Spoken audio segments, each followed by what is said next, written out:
Every now and then, I know a topic is going to trigger some Chicago Bears fans. On today's episode, we're going to talk about how Kevin Warren is viewed around the NFL versus how some, I think, very uninformed Bears fans view him. We're going to talk about that. Plus, Jaylen Johnson talks about the impact that the coaching carousel has on the Chicago Bears players. We're going to talk about all that and more right after this. You are now tuned in to Chicago Bears Central, your number one place for all Chicago Bears news and content.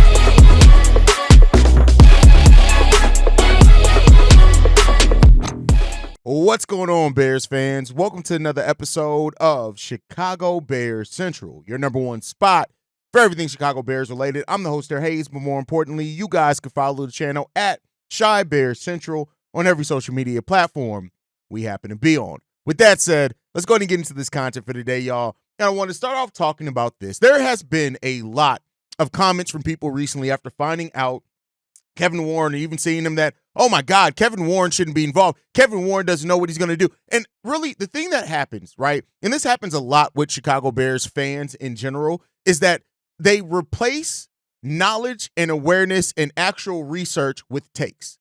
And that happens a lot of people. And then the takes start rolling, and it becomes like a hive mind where everybody has takes and doesn't really know what the hell they're talking about. They are as uninformed as what they say Kevin Warren or claiming Kevin Warren is about football things. People have used this now thing, oh, Kevin Warren's a businessman. He's not really a football guy.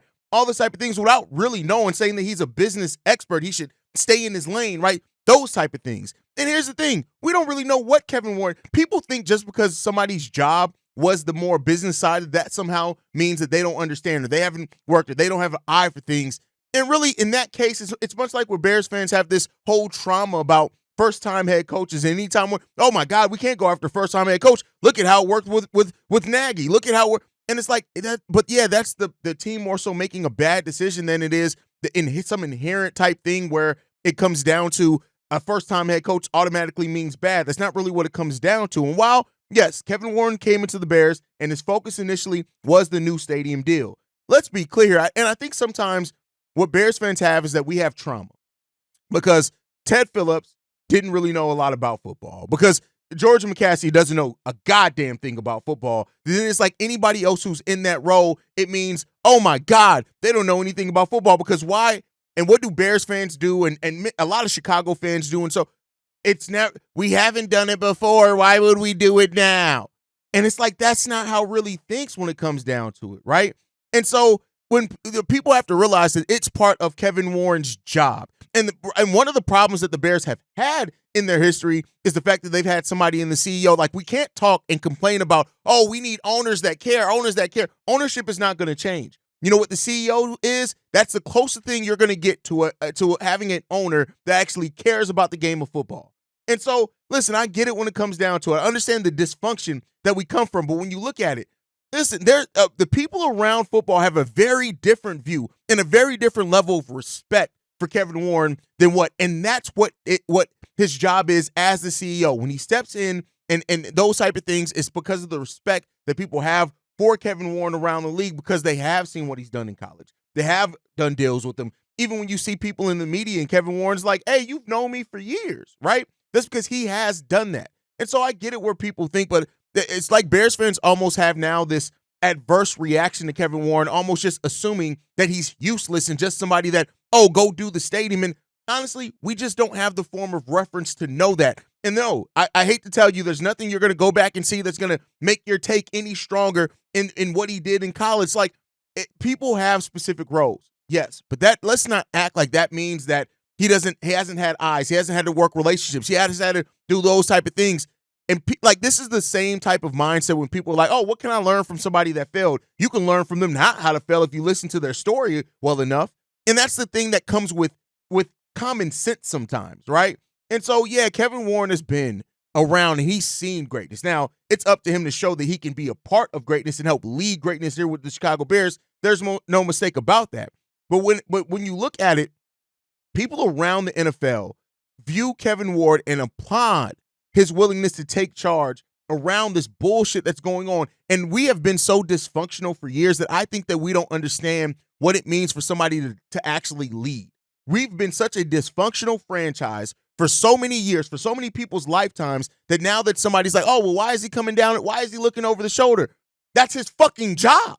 Right now, it is still Ryan Poles' job, and that's why when Kevin Warren says, hey, Poles is the lead man on this coaching search, that's the right thing to do. But make no mistake about it, Kevin Warren shouldn't be sitting in his office twiddling his thumbs while the Chicago Bears franchise fails coach after coach. Look, we've gone through 3 coordinators, 2 offensive coordinators, and 1 defensive coordinator since the beginning of last season, right? We've gone through that. We've gone through now a head coach. We've gone through that, right? And so anybody who is the CEO and the head of something, if you want them just sitting in their office talking about the stadium during that time and not get off the fucking bench and get in the game, you just want the dysfunction to stop. And it's such a weird place that Bears fans are in the fact that Bears fans complain about Ryan Poles and the job that he does. You then complain about Kevin Warren coming in and be like, hey, I may need to take a larger role, not take it over from Ryan Poles, but I may need to take a larger role in what I need to do here. What needs to happen to correct this ship, right? That may just mean guidance. That may mean opening some doors for Ryan Poles because of the relationship that Kevin Warren has. It's not just meaning that Kevin Warren is coming in here and basically saying, Ryan, sit your ass down. I'm going to do everything. That's not what this is saying. And so many Bears fans are reacting in that manner. And it's like, what are we doing? Right? That's the job. We want somebody who we talk about accountability. Who's supposed to hold the whole organization accountable? Virginia McCaskey's not doing it with her dusty ass, 102-year-old ass. George McCaskey, we already know his ass needs to stay out of the fucking decisions. Ted Phillips is a special advisor. Do you really want him after what he's done? Like, what do y'all want? And that's the confusion around Bears fans. Some just want to complain. They complained about Justin. Justin left. Now some of those same exact people are now complaining that Justin isn't here. Stop just wanting to complain. To get something done, sometimes it means that we're going to have to go through some things that we didn't expect. If we truly want this ship righted, we can't keep doing the same shit that we've done before. So do you want somebody who's going to take ownership and care about winning that much? Or do you want somebody who's just going to sit in their office and say, hey, if it ain't the stadium, it ain't got nothing to do with me, let me sign some checks? It doesn't make any sense. Bears fans, sometimes y'all are the most confusing bunch in the world. And being in this job, sitting on this side of the seat and seeing how many of y'all change y'all opinions with the win based off what you want to complain about at that time, even though it's in a direct opposite of what you were complaining about before, it makes no sense. And it can't be this thing to where you complain about everything until we win. You got to understand the process of what needs to come to get there. So no, Ryan Poles shouldn't completely marginalize Ryan Poles, and that's not what seems like is happening here. Stop letting the media takes, the media headlines become your opinion. Stop doing that. Go out and make an informed opinion. Go out there and say, instead of just, oh my God, doesn't want focus on the stadium, go out and say, hey, you know what? One thing that Kevin Warren is dropping the ball on, when he was the commissioner of the XYZ, sometimes that league didn't have that informed opinion. Like, I've never seen so many grown-ass men want to just complain. I've never seen it, right? That's not the place that we come from. Analysis and have legitimate criticisms. Nobody's saying don't criticize, but so many people just want to sit back and have this thought, everything's wrong until we win. No, that's a stupid-ass mindset to have as well. It's a process. And yes, we are behind where we thought we were going to be in this process, and motherfuckers got to be held accountable. Who do you think is going to hold anybody accountable? What do you think Kevin Warren's job is? It's to hold accountability, right? That's what the job is. Some of y'all, I can tell, ain't never really been a leader or never really had a real leader around y'all because it's like, oh, well, anytime there's a little bit of authority or anytime there's a little bit of difference, oh, my God, let me just complain about it. And sometimes people got to realize employees almost never like people who are real bosses. Now, it's up to Kevin Warren to show that he can be that, but let's be clear here. Kevin Warren has been here a year and a half, right? He hasn't even been. He wasn't even in the building when we interviewed Matt. Hell, Ryan Poles wasn't in this job the first time Matt Eberflus got interviewed. So now in seeing this and seeing what the Bears try to do to piece some stuff together, keep in mind, this is Kevin Warren's really first year behind the scenes as well, and he's probably been looking at this like, is this what we doing? Give these people a chance. And the same thing goes for the people now who are trying to reframe everything Ryan Poles has done and make it seem like it's all been bad. Now, he got to fix some shit, make no mistake about it, but it hasn't all been bad either. It just has not. It's in like like I said, I have just reached my wits end with whiny ass, bitchy ass, complaining ass men when it comes to sports. Yeah, it's just, and listen, I've reached my wits end with the Bears being a dysfunctional ass franchise as well. So I understand what it's rooted in. But at some point, we got to be different, just like we want this franchise to be different. And again, I'm not talking to this is not aimed at everybody who has a criticism about Ryan Poles or Kevin Warren. That's not what this is, because there are legitimate criticisms to be had there. I'm not saying that they're above board or above the criticism. That's not what I'm saying. But what I am saying is that some of y'all, and it may be a vocal, small community, some of y'all just want to bitch. And that's the worst place to be in, is to see whiny ass, bitch ass men. That's just a sad ass place in the state to be in. So how about this? Let's do something different, like we want the franchise to do something different. Let's actually take some legitimate criticisms and let's have a legitimate conversation. Some of y'all, and you know what? The ones on YouTube, all you motherfuckers that got dogs as your profile, it's the right, because y'all a bunch of bitches, right? Y'all a bunch of bitches. And those dogs in your profile hold true, and it's the right decision because y'all some bitch ass people. All y'all do is fucking whine, complain, and bitch, just like dogs. What the fuck? I know, hey, listen, this ain't the energy y'all probably expected on a daily episode, but this is what makes Chicago Bears Central different than other Chicago Bears podcasts. Because listen, if you clicked off Glad, more power to you. It's probably the best thing you've done to step up for yourself. If you want to hit that unsubscribe button, do it. I don't give a fuck. Because the one thing that I'd rather have is an environment and a community of people who can actually form actual thoughts, not try to have takes, but form actual thoughts to have an actual conversation about the state of this team that we live in. That we love. The state that we love, not the state that we live in. You guys know what I mean. But yeah, so that's what I'd much rather have. So if this weeds out some of the bitch ass, Ghost of Judah Tribe got something for you over there. That's the king of bitch ass men.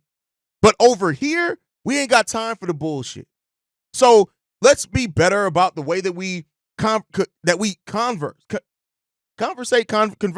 about the state of this team. And this is a place that you can air your grievances with this team. Make no mistake about that. But just the nagging and bitching, like, as men, how do you feel well getting up and nagging on YouTube? It's weird. It's very, very fucking strange. But as we keep hearing more rumblings around this team as well, is that we keep hearing sources that Kevin Warren and Ryan Poles have the green light to spend as necessary to make the right hires. That is a big thing. Now, again, as me, C-Dub, and Bobby said, I'll believe it when I see it, right? And that is part of the trauma that we have here and the history that we have here as the Chicago Bears. We talk a good game. We very rarely back it up in the way that we need to back it up. And it's really time to not just put your money where your mouth is, but put your brain where your mouth is as well. Make the right decisions, right? Don't just try to sell us on a bill of goods. And like I've implored and said to many Bears fans at this point, the hype needs to come after we're starting to be successful. I don't care what the Bears do. They can hire Ben Johnson, Mike Vrabel, and both on the same team and build the deepest coaching staff that you've ever seen. Bring back Lovie Smith as well. I don't give a shit until I see the results on the field. I'm going to acknowledge it. I can say if something's a good hire or not, but the hype isn't going to be there until we're actually winning again. And so that giving the resources to this team, to the people that you've put in power, just like I said, Ryan Poles' job is to oversee. The ownership's job is to pay what needs to be paid to get this shit together. We don't have a ridiculous salary. We don't have any bad long-term money. We're in one of the best markets in the world. It's time for the Bears to spin like that. I wish the Bulls can do it too, but it's time for the Bears to spin that way. And let's hope it. So whether it is Ben Johnson, it's $15 million. We got to talk about that at one point. Whether it's Mike Vrabel, whatever it is, if they have the resources to go out and get the guy that they need to get, that's the most important thing, because then at that point, we can say, nah, that's just you picking the wrong coach, bruh. We can't blame the money anymore. We can't blame these other things anymore. We just can look at Ryan Poles and Kevin Warren and said, y'all made the wrong mistake again. They opened the pocketbook for you, and you still made the wrong mistake. The wrong decision. So that's something that we got to hope that is used correctly at the disposal. Having just a pocketbook and still making stupid-ass decisions, you're just a dumbass with money. And there's a lot of people like that. So You want to be able to make the smart decisions and use the money to not be a limitation in making the decisions that you feel are that's smartest for your football team to be able to get and become a winning team. That's what the Bears need to do. That's what I hope to see from the Chicago Bears team. And let's hope that we can get this shit together, bro. That's really what I hope for, is that overall this franchise really starts finally getting on the right page and getting this shit together. If not, hey, we're going to be right back here in another 2 or 3 years having the same goddamn conversation with a new GM and wondering what the hell again. So let's hope that that's the case. Now, a lot of Bears fans have been heartbroken, but DJ Moore talks about his heartbreak as well in regards to where this team is. He says this: you go into the season with high expectations. When they don't work, but it's heartbreaking. But everybody gets out there on Sunday and lays it on the line. You either win or you lose. We happen to be on the losing streak, which sucks a lot. And so, DJ Moore has to look at himself as well, because he's been part of the problem, as a lot of these Bears. I'm not singling them out. A lot of the Bears players have been parts of the problem as well. This isn't one thing where it's just coaching. I think that's made evident by the changes that the Bears have made with the results not yet changing, right? Outside of, the offense looks better at times and those type of things. So use that heartbreak. What I want to know is, how do we use this heartbreak, whether it's this season or coming into next season, to not want to feel like this again? When Jaylen Johnson a couple of weeks ago said, hey, for y'all, it's this season. It's the 5 games, I think it was at that point. But for me, it's been 3 years, right? It's been 4 years, 5 years, whatever he said. I can't remember the number of years he put on it. But that's the truth. You gotta internalize that and use that to motivate you to be better. And that's what this team needs. Like, maybe heartbreak was the right thing that this team needed, because, listen, they were riding high, right? They had a lot of confidence. Hard Knocks was in the building. You had a new quarterback. There was an air of newness and new hope and all those type of things, and you fell flat on your fucking face. Now, how do you pick yourself up? How do you dust yourself off? How do you get back out there in the game? And how do you play with heart? That's the most important thing that I want to see from this team. And again, it's gonna have to increase some over the season, but I'm more importantly looking at that from season to season. Thomas Brown came out and said, we don't have cowards on this team. I need to see that we don't have cowards, because I tell you what, our execution has been cowardly. I'm not going to call a group of grown men cowards, but our execution as a football team has been cowardly. How we've gotten punched in the face and taken it, that has been cowardly. That's what we need, improvement from the team in those areas, and let's hope that we're going to be able to get it. Because if not, it's going to continue to be ugly. It's going to continue to be disgusting, and we're just going to see this and be a way that it's not what we signed up for. It's not what these players want. It's not what the talent level, right? We are not performing at the talent. We have talent on this team. We are not nearly performing at the talent level that these players have on this team, and that's going to continually lead us to a place of continued disappointment. And so until we get that done, hey, the Bears got to look at themselves, and they got to figure some shit, the series, the fuck out, because we can't keep being this team that looks, operates, and acts like this. And then if we keep this going on, it's just going to be years and decades of the same shit that we've been dealing with for the last handful of years. And let's hope that thing can change. And one thing that we do is getting the right coach. Before we get out of here, Jaylen Johnson talked about the impact of the continued turnover with the coach. He was on the Spiegel and Holmes show. He said this: it's hard to execute when you're learning and going through so many different regimes, coaches, and staff, and people's outlooks. Patrick Mahomes and the Kansas City Chiefs are winning because they've had a lot of stability. Andy Reid has been able to build with Patrick Mahomes before he was the guy that he knew he was. Little things like that, it's easier to build a dynasty when you have a high level of consistency with coaches and front office. And that's what a lot of Bears fans are worried. That's what we've heard that some coaches are worried about, the alignment, right? What's Ryan Poles' future going to be here? You do need that consistency. You do need to see a vision through. And that's why when people are like, oh, we got to fire Ryan Poles, he needs to be out of there with Matt Eberflus. It's not necessarily that easy. Like, the continued turnover of just change of vision, because somebody can come in and have a completely different vision on where they want to take this team. And then that's what really restarts that's what forfeits a rebuild or whatever else. You got to let people see it through. Now, I'm not saying to the fault, if we keep making the same mistakes, eventually you got to move on, but you want to give people the vision. And like I said earlier, while Ryan Poles did hire Matt Eberflus, he didn't start that process out, and he wasn't the first one to interview Matt Eberflus. This will be Ryan Poles' first time having that process from start to finish, and that also gives it that it's all on you. You don't get the caveat that some Bears fans, oh my God, he didn't hire Flus. He did hire him. He didn't do the initial interview, right? You get this. Now, that is going to be, so technically, we never had the alignment. Had we never fired Matt Eberflus, technically, we never had that true alignment that people look at. Now, I know it came out and we talked about it yesterday that Ryan Poles may not be the happiest that he's not reporting directly to ownership anymore. You got to get over that. You got to do your fucking job. And so now your job is to find the next head coach for this team. Kevin Warren's helping oversee. Like I said, he may open some doors for you for some people and some relationships that he's built, but you got to get this done. You said you're the point person. Go out there and show what you can be. You've shown some flashes of being a genius. You've shown some flashes of being a jackass. Now this is your opportunity to bring everything onto the right and same path and show us who you can really be, Ryan Poles. And let's hope that that case ends up in the Chicago Bears being a winning team. One can hope, one can dream. Let me know what you guys think on everything down below. Make sure you guys are following the show at Chi Bears Central. You can send us any feedback, questions, comments, concerns. ChicagoBearsCentral@gmail.com. Lastly, if you want to leave a text message and our voicemail for the mailbag, the number to do so, 773-242-9336. We are the #1 spot for everything Chicago Bears related. That's thanks to you, lovely and beautiful people. And like I like to end every episode on, Chi-Town up, Bear down. Love you guys. Peace, y'all. This has been a presentation of the Break Media.